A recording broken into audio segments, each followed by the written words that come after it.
Sa ibang regional news, muli namang iginiit ng Professional Regulation Commission Region 1 ang pagpapanatili ng pagiging tapat at pakatarungan ng mga sinasawang licensure examinations. Naglabas ng listahan ng tanggapan ng mga kagamitan na pinagbabawal sa loob ng mga examination centers. Kabilang dito ang libro, review materials at mga dokumento na may datos o formula, lahat ng uri ng calculator maliban sa mga exam na nagpapahintulot sa paggamit nito, smartwatch, cellphone, earplugs, portable computers at anumang electric device, maging ang bags. Pinapayagan naman ang pagdadala ng pagkain o gamot na nakalagay sa transparent na lalagyan.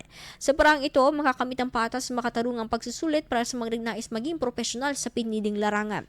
Hinimok naman ang kooperasyon ng mga examinees para sa kaayusan ng mga licensure examinations.